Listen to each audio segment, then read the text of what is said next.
It is May 26th, 2020, and it's a hot afternoon. Got in the high 80s today. So anyway, I went back to look for cows, and there were no cows back there. But by accident, I ran into the guy that's spraying our field. It's probably Jason Easterday's dad.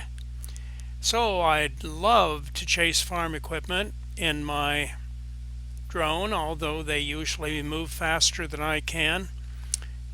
So I started to chase this sprayer, and look what it's doing. It's making all sorts of funny angles and turns, and that was delightful. Uh, it's still going faster than I'm able to keep up with it, but that's all right. It's fun, and it's good practice for my piloting.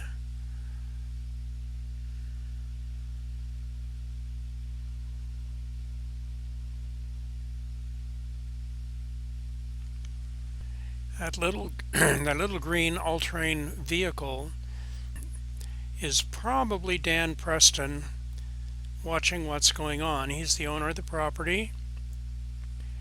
He may also be out there checking for wet spots because within a day or so we're going to be planting 250 acres here. Now I know exactly where I am because the sprayer is coming across the little channel there and is moving toward Dogtown Road and toward my house. So now I know exactly where he is. But I do lose my orientation later when I leave the sprayer and start to chase, I guess it's Dan, in the four-wheeler. I'm zooming in now. This has a capacity of a 2x magnification.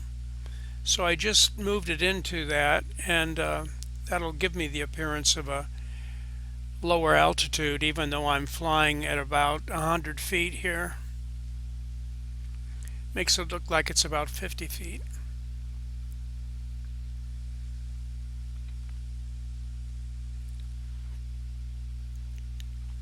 He really is going faster than I'm able to follow. So I just pan across and try to keep up.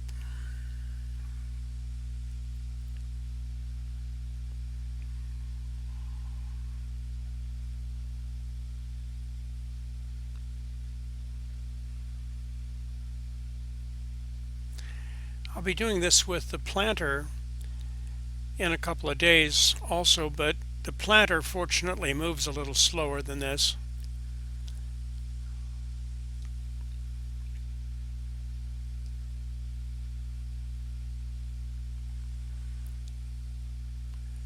So this is when I realize that the all-terrain vehicle is also moving, so I pick up on that.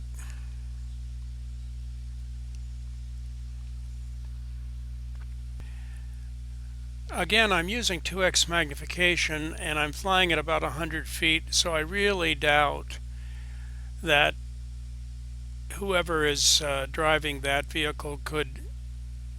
I know they couldn't hear me, but I doubt that they would be aware that I'm following them because I'm really twice as high as I appear to be.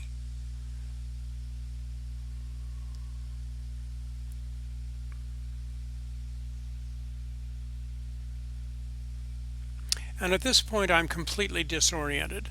I don't know which direction he is heading, and I'm just following him. I'm not aware of the geography. Now, if I had been, I would have realized that he's heading for Grimes Noble Road, and I could have prepared for his turn. As it was, I missed it. Okay, here he goes.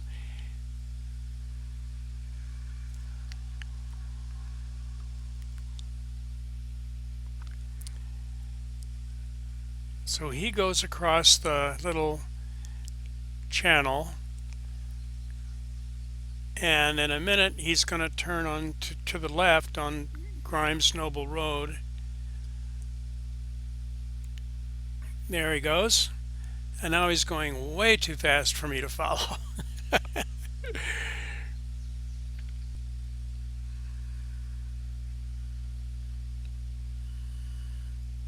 He's headed toward Dogtown Road, and he's probably going to his son Keith's farm, which is on the horizon there on the right,